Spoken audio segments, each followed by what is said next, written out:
بسم الله الرحمن الرحيم الحمد لله رب العالمين والصلاة والسلام على أتمان الأكملان على أشرف الأنبياء المرسلين سيدنا محمد وعلى آله وصحبه وسلم. الله تعالى تراويح kechalarimizni muborak aylasin. Alloh taolo iloho tilovat qilingan kalomullohga amal qilmoqlikni Alloh taolo nasib va muyassar aylasin. Hazrati payg'ambarimiz sallallohu alayhi va sallam aytadilarki: Inna kulla shay'in tasda. Boshqa bir rivoyatda fa innal quluba tasda kama yasda'ul hadid. Temir zanglagani kabi qalblar ham zanglaydi. Temir zanglaydi, bir joyga tashlab qo'yilsa, bir joyga qo'yib qo'yilsa zanglaydi. Odamiy zotning qalbi ham zanglar ekan. Qila ya Rasululloh, fama jalauha? Ey Rasululloh, temir zanglasa, uni ishqalab, egovlab, uni zangi ketkaziladi. Ammo qalbining zangini ketkazadigan narsa nima deb so'rashganida tilovatul Qur'on dedilar. Qur'oni Karimning tilovati qalblarni shaffoflashtiradi, qalblarni toza qiladi, qalblarga jilo beradi. Qur'oniy har bir oyat qalbimizdagi bir qandil. Ayatun min Qur'an misbahun fil qulub. Kama yaqulu Abdullah ibn Mas'ud radhiyallohu anhu. Har bir oyatni o'qisak, qalbimizda bir qandil bo'ladi. Har bir oyatni o'qisak, qalbimizda bir shamchiroq bo'ladi. Xususan qora akam baraka topsinlar, ota-onalardan, ustozlardan Alloh rozi bo'lsin, Baqara surasini tilovat qilyaptilar. Baqara surasi Qur'oni Karimning 2-surasi hisoblanadi. Qur'oni Karimning eng katta suralaridan hisoblanadi. Baqara surasi 286 oyatdan iborat. Baqara surasi eng katta sura, eng uzun sura. Baqara surasidan kattaroq sura yo'q. Baqara surasi to'laligicha Madina-i Munavvarada nozil bo'lgan. Madaniy suralardan hisoblanadi. Hazrati payg'ambarimiz sallallohu alayhi va sallamga Madina-i Munavvarada nozil bo'ldi. Shuning uchun Baqara surasida Qur'oni Karimning har 3 ma'nosi jo bo'lgan. Qur'oni Karim umuman olganda 3 xil ma'noni o'z ichiga oladi. Birinchisi e'tiqod, aqida oyatlari, Allohning borligi, birligi, islom aqidasi. Ikkinchisi hikoyalar, o'tgan payg'ambarlar, o'tgan qavmlarning qissalari, Allohning kalomiga, uning payg'ambariga ergashganlarning saodati, bosh tortganlarning halokati. Uchinchisi esa diniy hukmlar, ibodatlarga oid, muomalatga oid hukmlar, farzlar, vojibotlar va hokazo. Madinada din to'la to'kis shakllandi. Yaxlit bir ta'limot sifatida o'zining bo'yini cho'zdi, mukammal dinga aylandi. Baqara surasi har 3 chala ma'noni o'z ichiga oldi. Baqara surasining 3 ta joyida o'limdan keyin qayta tirilishlikni qissalari bilan Alloh aytib berdi. Baqara surasida farzlar bor. Namozning farz bo'lishligi, ro'zaning farz bo'lishligi, hajning farz bo'lishligi, oilaviy muomalalar. Baqara surasida o'tganlarning qissalari bor. Baqara surasida boshqa qavmlarning qissalari bor, saodatmandliklari va ularning sarkashliklari bor. Shuning uchun Baqara surasi Qur'oni Karimning Zahro yulduzi degan nomni olgan. Zahro yulduzi. Zahro yulduzi qo'llar yetib bo'lmaydigan, odam bir umr unga orzu qiladigan yulduz. Yulduzlarning eng go'zali. Baqara surasi ham Qur'oniy suralarning eng go'zali. Uni o'quvchisi ham, uni eshituvchisi ham eng baxtiyor odamlar. Eng baxtiyor odamlar. Hazrati payg'ambarimiz sallallohu alayhi va sallam muborak masjidda o'tirganlarida bir sahobiyga ko'zlari tushadi. U sahobiy Ubay ibn Ka'b edi, Abul Munzir. Ubay ibn Ka'bga payg'ambar alayhissalom aytadilar-ki: "Ey Ubay, hozir masjiddan chiqmay turib senga Qur'oni Karimning eng buyuk oyatini o'rgataman" dedilar. Shunda Ubay xo'p dedilar. Yana ozgina turdilar, ya'ni Ubay eshityaptilar. "Ey Ubay, hozir masjiddan chiqmay turib senga Qur'oni Karimning eng buyuk oyatini o'rgataman" dedilar. Payg'ambar alayhissalom buni 3 marta takrorladilar. Qur'oni Karimning eng buyuk oyatini o'rgataman deb. Keyin payg'ambar alayhisalom masjiddan chiqmoqchi bo'ldilar.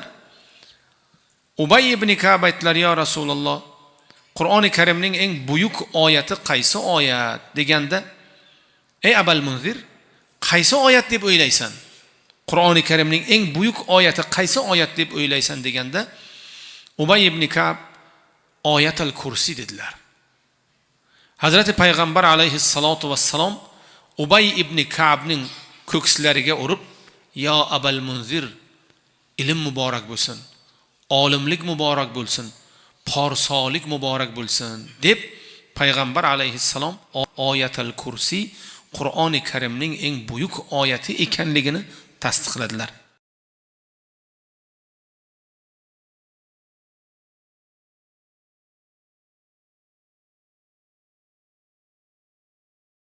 Baqara degani sigir degani. Bu dinimiz yaxlit bir din. Butun koinotni, butun mavjudotni o'z ichiga oladi. Baqara, Ankabut, Fil, Nahl, Naml suralari. Baqara degani sigir degani. Ankabut o'rgimchak, Nahl asalari, Naml chumoli, fil va hokazo. Nega aynan bu sura-i karimani, Qur'oni Karimning eng katta surasini Alloh taolo Baqara deb nomladi? Qavmda bir kishi o'ldiriladi. U odamning qotili topilmaydi. Payg'ambar Musa alayhissalatu vassalomga ular murojaat qilishadi. Payg'ambarga ilohiy oyat keladiki, sigir bilan uni nima qilinglar? Sigir go'shti bilan uni uringlar, u tiriladi, qotilni aytadi. Va hokazo. Nima uchun Qur'oni Karimda olimlar aytadilarki, Baqara surasida o'nlab qissalar bor, o'nlab. Nima uchun aynan Baqara qissasi bilan sura nomlandi? Bo'lmasa boshqa qissalar bor. Musoni, Isoni, Nuhni qissalari bor. Nima uchun aynan shu qissa bilan nomlandi? Olimlar aytadilarki, bu yerda katta aqidaviy, e'tiqodiy masala ko'tarilgan. Bani Isroil Musa alayhissalatu vassalom bilan Tur tog'iga borganlarida Musa alayhissalom qavmlaridan 70 ta odamni oldilar u Tur tog'iga ko'tarildilar. Qolgan qavm pastda, vodiyda qoldi. Vodiyda ular Harun bilan qolgan edilar. Musa alayhissalom ketdilar, uzoqqa bir 200 kilometr yuqoriga ketdilar.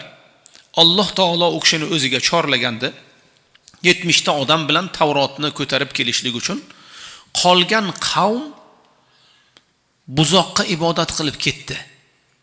Somuriy degan bir odam loydan buzoq yasadi, og'zini va ichki a'zolarini shamolga moslab, undan ovoz chiqaradigan qilib qo'ydi. Jabroil alayhissalomning Musa alayhissalomga ziyoratlarini ko'rgan edi. U ham ilm sohiblaridan edi. Jabroilning qadamlari bosgan joydan bir hovuch tuproq olgandi. Buzoqni yasadi, shamolga to'g'riladi. Fa iza lahu khuwar, buzoqdan moragan ovoz chiqdi va buzoqni tepasiga, ustiga o'sha Jabroili izdan qolgan tuproqni sepdi. Buzoq harakatga kirib bir narsalardir bo'ldi. Qavm buzoqqa iqtido qildi. Oldilarida Harun turibdilar, payg'ambar. Kechagina Musa bilan birga edilar. Xudo ko'r qilsa, yonida payg'ambar bo'lsa ham ko'rmaydi qavm. So'xir qilsa, qo'liga tillo bersangiz ham toshda ham ko'rmaydi. Alloh panoh bersin ko'rlikdan, so'xirlikdan. Qavm buzoqqa iqtido qildi. Alloh taolo bu surani Baqara deb nomladi. Ey buzoqqa ibodat qilayotganlar, bu buzoqlaringiz qancha katta bo'lsa ham bor budi bir sigir bo'ladi. Xudolikka yaramaydi bu. Ey Qur'oni Karimni eshitib turganlar, bu yer ustidagi mavjudot va maxluqot bu narsalar bilan bog'lanib qolmanglar. Bular Allohlikka, ilohlikka yaramaydi. Oliy zot bilan, ulug' zot bilan bog'laninglar. Ana o'sha ulug' zot bilan rishtasini, aloqasini mustahkam qilgan odamlargina Baqara surasini o'qiydi, yodlaydi, eshitadi, Zahro yulduziga erishadi. Ro'y zamindagi narsalar bilan ovora bo'lganlar, Ro'y zamindagi barcha narsa mayda narsa. Chunki hammasi zavolga yuz tutadi. Qancha bashang bo'lsak ham bir kun o'lamiz. Kiyimimiz yangi bo'lsa ham bir kun chiriydi. Kim bo'lsak bo'lsak. Zavolga mahkummiz. Go'yoki Alloh aytayaptiki, ey odamning zot, bu narsalar bilan, buzoq va sigirlar bilan ko'p ham o'ch bo'lmanglar. Oliy zotga bog'laninglar. E'tiqodni to'g'ri qilinglar.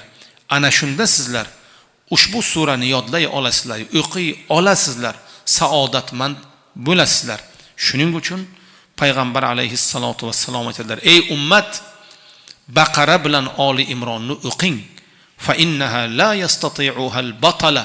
Ro'y zamindagi ba'zi zarar kunanda, ba'zi mo'ru malaxlar, zarar kunanda narsalar, sehrli jodular sizga aslo ta'sir qilmaydi deb payg'ambar alayhissalom marhamat qiladilar. Inshaalloh bizlar baxtiyor odamlarimiz Baqara surasini o'qiyapmiz, tinglayapmiz. Inshaalloh ma'nolariga tushunib amal qilamiz. Bu kechalar Xudodan so'raydigan kechalar, iltijo qiladigan kechalar.